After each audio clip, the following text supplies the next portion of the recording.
bem-vindos à edição do EY. Vamos conversar de sexta-feira. Tal como eu fiz referência, a nossa convidada é Nayol Cohen, a conselheira estratégica da administração da EY Angola. Vai conversar connosco sobre governança estratégica para as empresas e o seu contributo para uma melhor dinâmica na gestão, assente na transparência, prestação de contas e responsabilização. Nayol Cohen tem mais de 20 anos de experiência profissional nos setores público e privado. É licenciada em Economia pela Escola Superior de Economia de Berlim, na Alemanha, mestre em Finanças pela Universidade Católica de Houston, Estados Unidos da América, pós-graduada em Estratégia Financeira pela Universidade de Oxford, no Reino Unido, e atualmente doutoranda no ISCTE em Lisboa. Nayol é cofundadora de Angolan Corporate Governance Association e tem como foco profissional as finanças sustentáveis e o corporate governance. Tem mais, ainda não acabou. Ao longo dos anos adquiriu ampla exposição internacional em 3 continentes, com reconhecimento em África, na Europa e no continente americano. Em Angola, foi a única mulher no Conselho de Administração da Angola Telecom durante o seu processo de reestruturação. Foi a primeira presidente da parceria público-privada de Angola Cables e a primeira presidente independente da Comissão de Auditoria e Controle Interno do BPC. Fala 5 línguas e, pelo seu interesse sobre a condição da mulher em Angola, publicou o livro Beyond Inequalities, 2008 ou 2008, Women in Southern Africa, disponível na Amazon. Nayol tem desenvolvido um trabalho fundamental no âmbito da maioria dos padrões de governação em Angola, é certificada com formações no Nova SBE em Portugal, pela ECODA na Bélgica, pela União Europeia e membro do Instituto de Corporate Governance em Portugal. É preciso ter fogo, que é para avançar com este currículo todo. Temos em estúdio Nayol Cohen, já disse aqui que é conselheira estratégica da administração da EY Angola. Vamos falar sobre governança estratégica para as empresas e o seu contributo para uma melhor dinâmica na gestão, assente na transparência, prestação de contas e responsabilização. Nayol Cohen, bom dia, seja bem-vinda à MFM. Isto é um currículo daqueles, Nayol. Obrigada, Jorge. Ouvi-lo é sempre um prazer e a sua energia positiva faz com que esta conversa sobre governance vá ser ainda mais interessante. Eu espero bem que sim. Olha, está com um currículo daqueles, Nayol. É muito estudo, não é? Tem que ser. Muitas horas de estudo. É importante, é muito importante. Eu acho que todos os profissionais não podem ficar por aquilo que fizeram. Eles têm que olhar para a frente e continuar o caminho. E esse caminho obriga-nos, de vez em quando, a paragens ativas. E a paragem ativa significa estudar. Estudar porque para a frente precisamos de mais, melhor e fazer melhor. E eu penso que isto é importante. E, portanto, muito bom dia. E, uma vez mais, pela oportunidade de poder trazer um bocado mais de conhecimento deste tema que se fala tanto. E é necessário desmistificarmos aqui alguns conceitos. Então vamos lá. Para a primeira pergunta, não é, Nayol? Vamos tentar perceber. Deixa lá ver. Este meu texto aqui é tão comprido que eu estou meio confuso. Deixa lá ver aqui. Nós precisamos de começar, calhar, por desmistificar o conceito de governance e de governança. Então vamos embora. Ok? Porque nós no dia a dia ouvimos muita gente a falar de governance, eu própria muitas vezes falo de governance, mas o que é isso? Governance ou governança? E basicamente nós estamos a falar de uma palavra em inglês. Embora estes dois conceitos, que são basicamente a diferença do governance e de governança, esteja assente no idioma, mas na realidade há também diferenças dependendo do uso do contexto. Portanto, de um modo geral, o que é que estamos a falar? Estamos a falar de um sistema, estamos a falar de regras, práticas e processos, nas quais uma organização ou uma sociedade é dirigida ou controlada. Mas, quando ouvimos também Global Governance, Good Governance, estamos também a falarmos destes sistemas e destes processos, só que estamos-nos a referir à administração pública, às ciências políticas, à economia institucional. E quando ouvimos falar da governança corporativa, então sim, estamos a falar do setor privado. Portanto, é importante fazer esta destrinça do que é que estamos a falar quando estamos a falar da governança pública e da corporação, da governança corporativa, que é mais ligado ao setor privado. E os princípios são os mesmos ou há diferença? Isto é uma boa pergunta porque também merece um bom esclarecimento. Os princípios de governação corporativa e governance como um todo, pública e privada, partilham semelhanças, mas não são idênticos, ok? Então vamos lá primeiro às semelhanças para as pessoas terem dito quais são os princípios que os unem. Princípios da transparência, da prestação de contas, a ética, a integridade, a eficiência, participação de todas as partes interessadas, legalidade ou a conformidade, alguns também dizem compliance. Isto é o tronco comum do privado e do público. Mas depois a governança tem diferenças fundamentais e eu acho que é importante aqui estarmos atentos às diferenças. Por exemplo, quando falamos de governança pública, a finalidade é o interesse público. Na governança corporativa estamos a falar do interesse privado, geração de lucro. Responsabilidade pública é com a sociedade, é com todos os cidadãos. Mas na governança privada, o interesse e a responsabilidade é para com os acionistas e os investidores. Na prestação de contas, o público tem que prestar contas aos tribunais e aos cidadãos e ao Parlamento.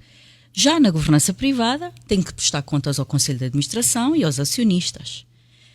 Fontes de recursos. Para um lado, é os impostos e as taxas públicas, portanto, somos todos nós. Do outro lado, são receitas, investimentos privados e, portanto, há aqui também uma outra diferença importante no nível da participação social, em que na participação social pública estamos a falar da participação cívica e da privada estamos a falar dos investidores, dos consumidores ou dos empregados. Há riscos? Claro, sempre nestas coisas há riscos. Há um risco reputacional, que num lado da governança pública o risco reputacional é um grande escrutínio público e ao nível do privado estamos a falar no foco, por exemplo, da marca. Se corre alguma coisa mal na marca, é um risco reputacional para a marca, mas não sai daí. No setor público estamos a falar até às vezes do risco reputacional de um país. Portanto, é de facto um tema, sob o ponto de vista estratégico, muito importante lidar e falar e saber mais sobre governance. E como é que nós podemos melhorar a governação, seja ela pública ou privada? Existem um conjunto muito vasto de reformas e mudanças estruturais que pensamos ser importantes para o fortalecimento da cultura de gestão. Portanto, significa dizer fortalecer a transparência, a prestação de contas, definir claramente quem decide, quem executa e quem fiscaliza. Eu, por exemplo, quando estou a dar as minhas sessões de formação, uso sempre a máxima. Quem joga não arbitra. Regras básicas da governança, da boa governança. Portanto, implementar também sistemas de integridade, declaração de bens, gestão de conflitos, de interesses, canais de denúncias. Há, de facto, aqui uma ferramenta de gestão importante para continuarmos a criar um bom sistema e um bom processo de governação corporativa ou de governança como um todo. Formação contínua, sempre. Liderança ética, por favor.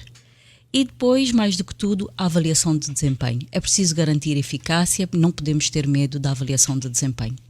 Esta máxima de que quem arbitra não pode jogar, não é?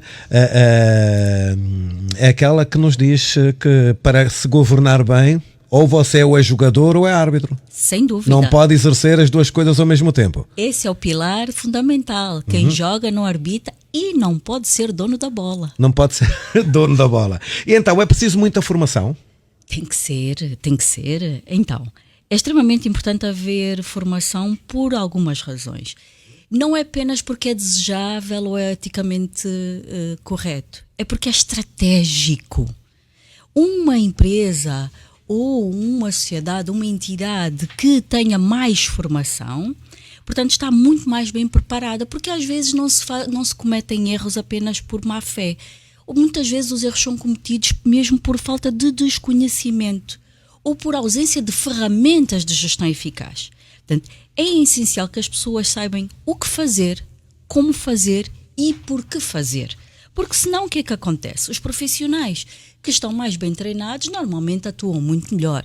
Aqueles que estão menos treinados atuam com base em quê? Em achismos? Não pode ser. Temos que trabalhar mais com base em evidências, análise de risco e escuta ativa. Formação também ajuda a profissionalizar. Ajuda a perceber como vamos olhar primeiro para o contexto e depois que ferramentas de gestão devemos usar para que, de facto, não seja apenas a tradição, mas sim critérios técnicos e princípios da boa governança que vão imperar na nossa gestão. E em Angola, nós estamos muito longe das práticas globais ou nem por isso? Eu diria que Angola ainda precisa de fazer uma longa caminhada. Estamos lentamente a fazer esta caminhada, mas existe ainda uma distância grande. Mas com isso eu não quero dizer que essa distância não é intransponível. Agora é importante que haja vontade real para se fazer reformas, parcerias internas e internacionais, porque todos juntos eu penso que conseguimos. Vou dar-lhe um exemplo. Existem índices internacionais, como o Índice da Transparência ou Worldwide Governance Indicators do Banco Mundial. Portanto, são indicadores internacionais de boa governação. Nós não estamos bem. E, portanto, se não estamos bem, temos todos que trabalhar para isto. Temos que perceber, temos que estudar, temos que melhorar e, sobretudo, temos que reformar. É possível? Sem dúvida, é possível. É possível. Claro, não é intransponível essa barreira do estado em que estamos para as boas práticas internacionais. Precisamos de fazer esse caminho e quanto mais rápido, melhor. E há bocado disse que a boa governação pode ser um bom negócio. É sempre um bom negócio. Como é que pode ser um bom negócio? Como assim? Parece estranho e parece até provocador estar a dizer que pode ser um excelente negócio. Mas a boa governação gera valor, atrai investimentos, reduz custos, aumenta a confiança. E é preciso que as pessoas percebam que a governança estratégica é de facto um elemento de atratividade ao investimento. Vou dar um exemplo. O país Ruanda reformou o sistema de governação depois do genocídio. Hoje tem um ambiente transparente, forte, baixa corrupção e tornou-se um país atrativo ao investidor internacional, nas TIC, na agricultura e no turismo. O Botsuana é um outro exemplo, está aqui perto. Instituições fortes, finanças públicas extremamente transparentes. Hoje é um país que garantiu que a riqueza dos diamantes está canalizada para aquilo que é de facto essencial e é um dos países com melhor desempenho económico, menos corrupção em África. Cabo Verde também não é só música. É muito boa, conhecida por prestação de contas e há muita confiança nas instituições. Podia falar de outros países como a Gana, Nigéria, as Maurícias. Portanto, não estamos a falar de países que usaram verdadeiramente o governance estratégico para melhorar aquilo que é a sua base de geração de valor. Portanto, Angola tem aqui um alto potencial. Altíssimo potencial. E muito trabalho pela frente, eu acho, né? Temos muito trabalho pela frente. Mas temos potencial de retorno. Boa governação é, com certeza, uma boa ferramenta, uma boa base, uma boa plataforma da atividade ao investimento. E isso é que precisamos. Queremos diversificar, precisamos de atrair investimento, interno e externo. Ok, já que temos tudo, ou quase tudo aqui nesta terra, não é? Naiol, quais são os próximos passos para uma boa governação? Precisamos de formação e nós aqui na UI estamos aqui para servir. Estamos aqui para servir o desenvolvimento, com programas de formação, mas também com a implementação de softwares de gestão. Volto a repetir, é importante gerir e trabalhar com base em evidências, em dados e em factos. E, portanto, nós temos estas ferramentas, estes softwares de Data Analytics, que é a análise de dados, que são também ferramentas para melhorar os princípios da boa governação. Não basta dizermos que queremos ser transparentes, precisamos de prestar contas e para isto precisamos de ferramentas e equipas bem preparadas para o fazer. Podemos fazê-lo, estamos aqui para ajudar e, portanto, vamos a isso. Naiol, olha, muito obrigado mesmo pelo seu contributo. Foi um gosto conversar consigo. Espero tê-lo aqui numa próxima oportunidade. Sem dúvida, porque a ideia é continuar a semear as boas sementes da boa governação. Afinal, todos nós somos agentes da boa governação. Você também, é? Assim mesmo. Você aqui todos os dias é um agente da good governance. Portanto, também contamos consigo.